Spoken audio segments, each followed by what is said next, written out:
Students, I hope you all are fine. सुप्रभात सभी को. Today we will learn the first chapter of civics, that is power sharing.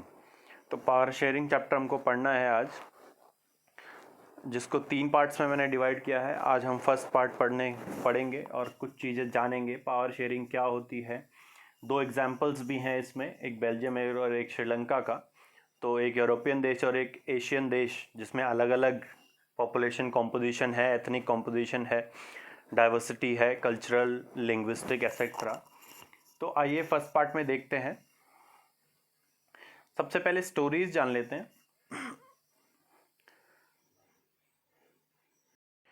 पहले stories देख लेते हैं. The story of Belgium. तो Belgium जो कि एक छोटा सा देश है, जैसा कि आप यूरोप के आंशिक मैप में देख सकते हैं कि बेल्जियम जो कि जर्मनी, फ्रांस, नीदरलैंड्स और लग्जमबर्ग से घिरा हुआ है. यहाँ पे भाषा के आधार पे एक डाइवर्सिटी थी. हालांकि रिलीजन के आधार पे डाइवर्सिटी नहीं थी ज़्यादा, पर लैंग्वेज के आधार पे there was diversity. There were different types of people who spoke different languages. So Belgium के बारे में थोड़ा जान लेते हैं. It is a small country in Europe equal to the size of Haryana. जो हमारा देश में एक स्टेट है हरियाणा, उसके साइज़ के जितना ही जो है बेल्जियम का साइज़ है. So it shares borders with France, Germany, Netherlands and Luxembourg. Has a population of around 1 crore. तो लगभग 1 करोड़ जितनी की हमारे उत्तराखंड की पॉपुलेशन है, उसके बराबर ही पॉपुलेशन है बेल्जियम में, जो कि एक यूरोपियन नेशन है. तो ये तो हमने जान लिया उसकी जोग्राफिकल लोकेशन. उसके बाद आइए आगे देखते हैं एथनिक कॉम्पोजिशन. यानी कि हम आगे देख लेते हैं एथनिक कॉम्पोजिशन ऑफ बेल्जियम, यानी कि बेल्जियम में रहने वाले लोगों में किस प्रकार की डाइवर्सिटी थी. इन द कंट्री 2 अलग अलग चीज़ें जानेंगे. एक तो सब पूरे देश में पॉपुलेशन का स्ट्रक्चर क्या था इन टर्म्स ऑफ एथनिसिटी, और दूसरा कैपिटल में कैसा था. सो 59% of the people lived in the Flemish region and they spoke the Dutch language. देखिए ऊपर आपको फ्लेमिश रीजन दिख रहा है, नीचे आपको वेलोनिया रीजन दिख रहा है. तो जो फ्लेमिश रीजन है वहाँ पर 59% लोग रहते थे, जो कि कौन सी भाषा बोलते थे, डच भाषा. उसके बाद 40% people lived in the Wallonia region. जो नीचे वाला रीजन दिख रहा है, सदर्न रीजन दिख रहा है आपको, वहाँ पे 40% ऑफ द टोटल पॉपुलेशन के लोग रहते थे और जो कि फ्रेंच बोलते थे, दे स्पोक फ्रेंच. वहीं एक और छोटा सा हिस्सा जो कि ईस्टर्न पार्ट में रहता था, वो था 1% जर्मन स्पीकिंग लैंग्वेज लोगों का. कैपिटल सिटी में एक अलग परिस्थिति थी. 80% of the people spoke French. जो कैपिटल है आपको ऑलमोस्ट सेंटर पे दिख रही है, ब्रसेल्स. ब्रसेल्स में 80% फ्रेंच स्पीकिंग लोग थे और 20% डच स्पीकिंग. तो ये है एथनिक कॉम्पोजिशन बेल्जियम की. उसके बाद कॉज ऑफ टेंशन. तो ये जो एथनिक कॉम्पोजिशन है, इसमें आपको क्लियरली दिख रहा है कि जो डच स्पीकिंग लोग हैं वो मेजॉरिटी में है और जो फ्रेंच स्पीकिंग लोग हैं वो मेजॉरिटी में नहीं है, वो माइनॉरिटी में है. 59%, 40% और 1%. तो टेंशन किस बात की हो रही थी वहाँ पे लोगों को. The minority French speaking people were relatively rich and powerful. जो माइनॉरिटी में थे, 40% थे फ्रेंच बोलने वाले लोग, वो ज़्यादा रिच थे और ज़्यादा पावरफुल थे as compare to the majority Dutch speaking people. So this was resented by the Dutch speaking community who got economic benefits and education much later. तो ये चीज़ पसंद नहीं आ रही थी डच स्पीकिंग लोगों को.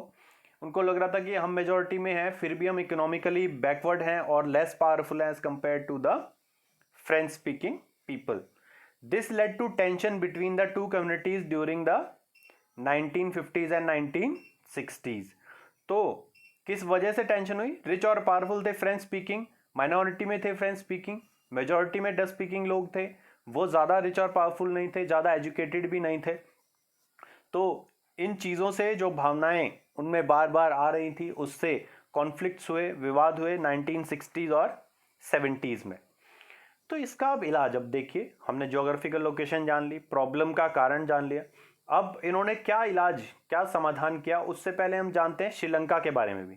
फिर दोनों के समाधान एक एक करके जानेंगे. तो the special problem in Brussels, इसके साथ साथ अब ये भी जान लेते हैं कि एक स्पेशल प्रॉब्लम थी ब्रसेल्स में, यानी कि जो कैपिटल है वहां पे एथनिक कॉम्पोजिशन ऐसी नहीं थी।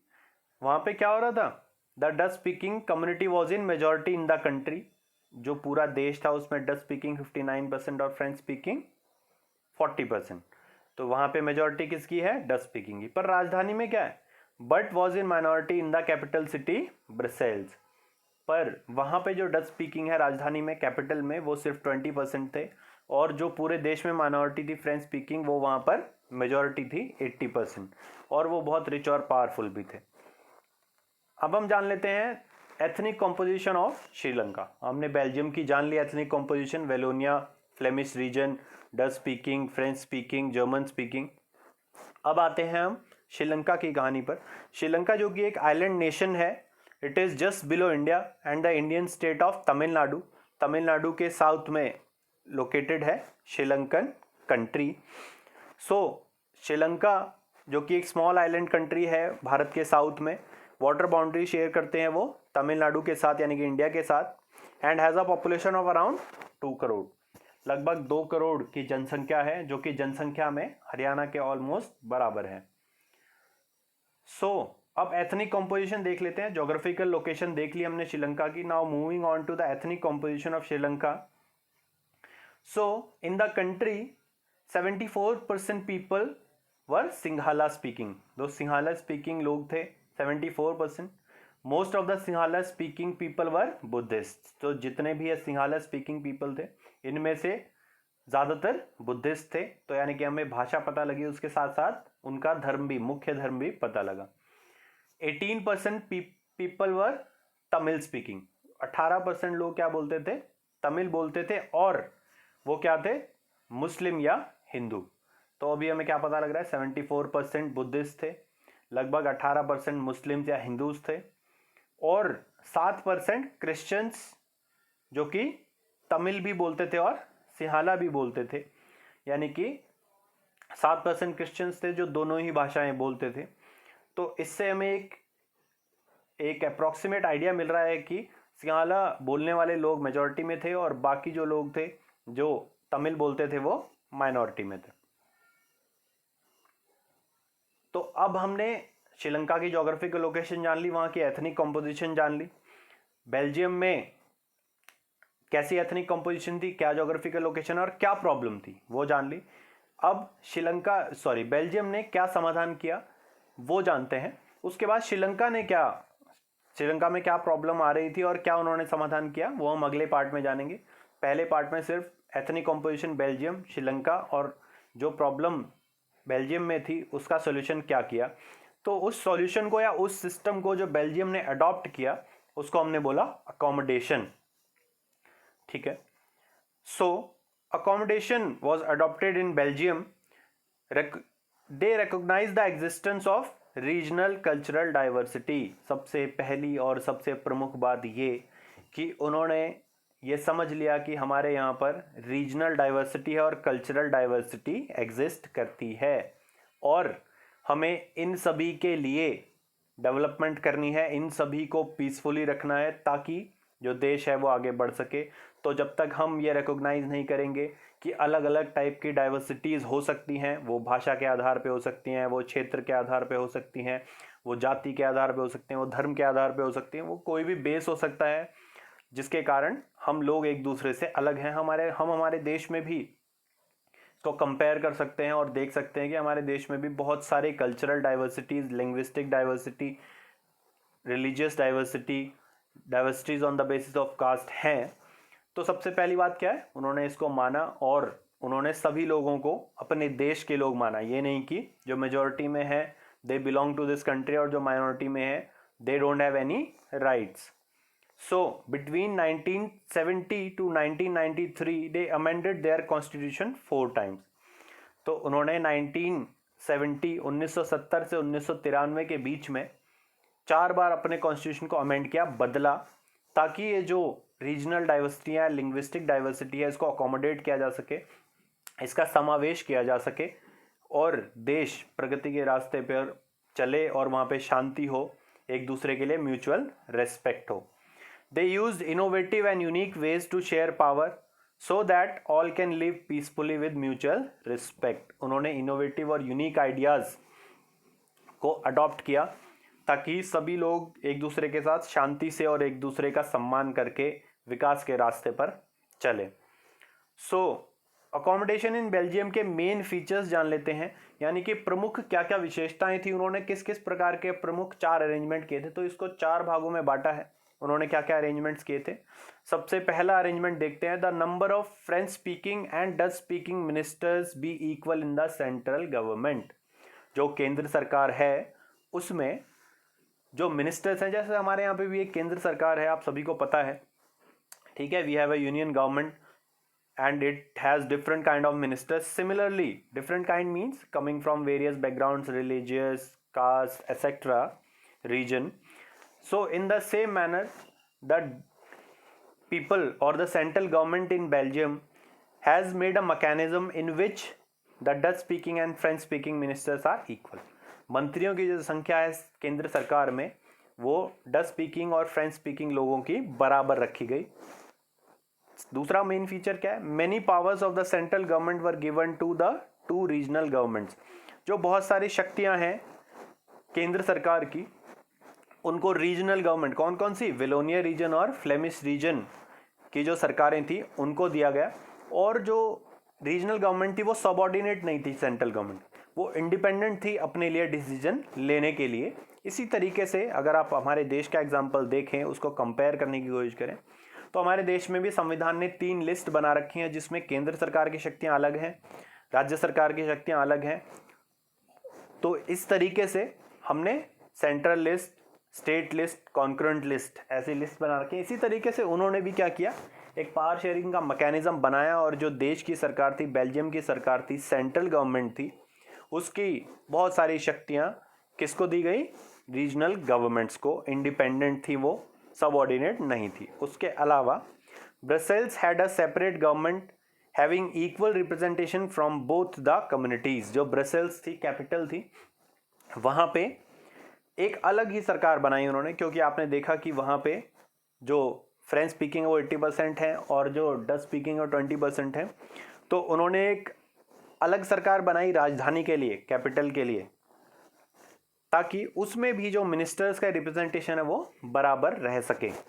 तो वहाँ पे भी जो स्टेट गवर्नमेंट है ब्रसेल्स की या कैपिटल सिटी की, वहाँ पे भी जो मंत्रियों का नंबर है वो क्या रखा गया, इक्वल. और फोर्थ मेन फीचर क्या है, a community government was established having powers regarding cultural, educational and language related issues. उन्होंने एक कम्युनिटी गवर्नमेंट, जो कि लोकल लेवल की गवर्नमेंट भी आप उसको बोल सकते हैं, वो बनाई ताकि वो शिक्षा, भाषा और संस्कृति जैसे मुद्दों पर अपनी शक्तियों का इस्तेमाल कर सके और कोई बदलाव करना है तो वो कर सके. जैसे हमारे देश में भी एक 3rd लेवल की गवर्नमेंट है, लोकल लेवल, जिसको शहरों में म्युनिसिपल कॉरपोरेशन या म्युनिसिपैलिटी के नाम से जानते हैं और गांवों में ग्राम पंचायत के नाम से. सो अकोमोडेशन इन बेल्जियम से क्या फ़ायदे हुए. अब देखिए, हमने 4 प्रकार के अकोमोडेशन देख ली, मेन फीचर्स देख लिए, उससे फ़ायदे क्या हुए. The arrangement seem to be very complex. ये अरेंजमेंट्स काफ़ी कॉम्प्लेक्स लगी कि इसको पावर शेयरिंग कराओ, उसको कराओ, इक्वल नंबर ऑफ मिनिस्टर्स करो, यहाँ पे अलग गवर्नमेंट बनाओ, वहाँ अलग बनाओ. पर इससे बहुत ज़्यादा फ़ायदा हुआ. क्या फ़ायदा हुआ, बहुत सारे लोगों को पावर शेयरिंग का मौका मिला. अब एक एग्जाम्पल लेते हैं हम. जैसे कि अगर हम आपकी क्लास में एक मॉनिटर बना दें, ठीक है, सिर्फ एक ही मॉनिटर बनाएं, और वो मॉनिटर कुछ लोगों से चिढ़ता हो, है ना, कुछ लोगों का दोस्त हो सकता है, कुछ लोगों से चिढ़ सकता है, या कुछ लोग उसको पसंद नहीं है, कुछ लोग उसको पसंद है. अब ऐसा हो सकता है कि मॉनिटर हमेशा वो लोग जो जिनको पसंद नहीं करता है उनकी ही शिकायत लगाए टीचर से, और जो उनको पसंद है उनकी सभी चीज़ों को इग्नोर कर दे, और वो शोर भी कर रहे हैं तब भी उनको बचा ले. तो इसके लिए हम first monitor, second monitor, boys और गर्ल्स दोनों में बनाते हैं. यानी कि इस तरीके से 4 मॉनिटर्स हो गए. क्या हो गया, एक की शक्तियां आपने कितने लोगों में डिवाइड कर दी, 4 में. तो इससे क्या होगा, कुछ लोग किसी व्यक्ति को पसंद करेंगे, कुछ किसी और को करेंगे, कुछ किसी और को नहीं करते पसंद, कुछ किसी को नहीं करते. तो इससे सभी को अकोमोडेशन का मौका मिला, और दूसरा हम ज़्यादातर क्या ट्राई करते हैं कि हम वोटिंग करा के मॉनिटर्स बनाएं, ठीक है। तो ऐसा एक एग्जांपल जो आपकी क्लास में होता है पावर शेयरिंग, यानी कि जो शक्तियां आपने डिवाइड कर दी हैं जिससे और अच्छे से मैनेज हो पाती हैं चीज़ें, इसी तरीके से बेल्जियम ने किया। तो ये बहुत ही कॉम्प्लेक्स था पर बहुत ही अच्छा इसका रिजल्ट आया। It had worked well so far. It help to avoid conflict between two major communities. दो जो प्रमुख वहाँ पर कम्युनिटीज़ थी उनके बीच में विवाद, उनके बीच में कॉन्फ्लिक्ट, उनके बीच में फिजिकल कॉन्फ्लिक्ट या वर्बल कॉन्फ्लिक्ट से बचाया, क्योंकि सभी लोगों को शेयरिंग कराई पावर की, ट्रांसफर ऑफ पावर किया। When the countries of Europe came together to form the European Union, Brussels was chosen as its headquarters. तो जब यूरोपियन यूनियन बनाया यूरोप की कंट्रीज़ ने, तो उन्होंने एक आइडियल जो कैपिटल है या आइडियल जो सिटी है ब्रसेल्स, जहाँ पर सोशल अकोमोडेशन और पावर शेयरिंग का एक अच्छा उदाहरण मिलता है, उसको उन्होंने क्या बनाया, अपनी यूरोपियन यूनियन की headquarters. So therefore sharing power with different ethnic group increases unity, peace and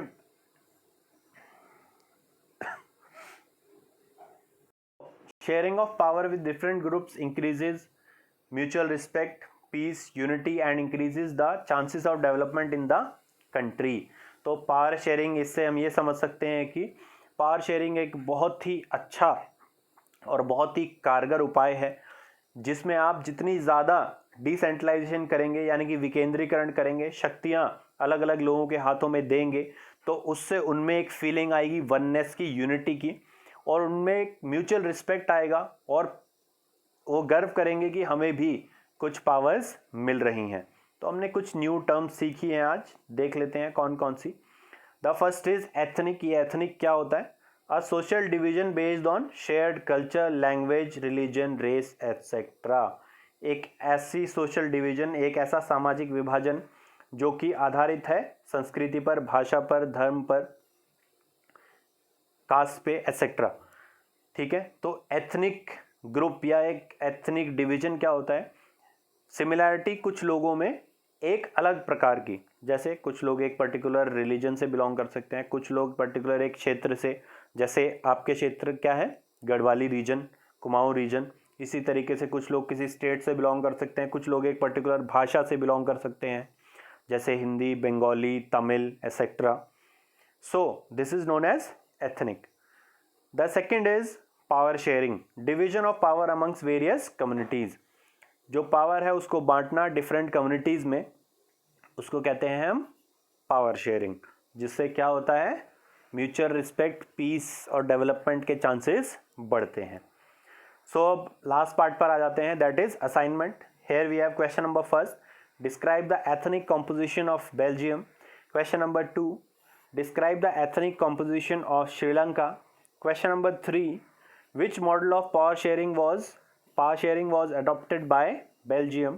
Question number 4, what were the main features of the Belgian model of power sharing? Question number 5, what is ethnic? Question number 6, where are the headquarters of the European Union? Question number 7, what is power sharing and why it is desirable? Power sharing क्या होती है और क्यों इसकी ज़रूरत है? I hope you understood all the topics. If you still have doubts, you can always ask. Thank you and have a nice day.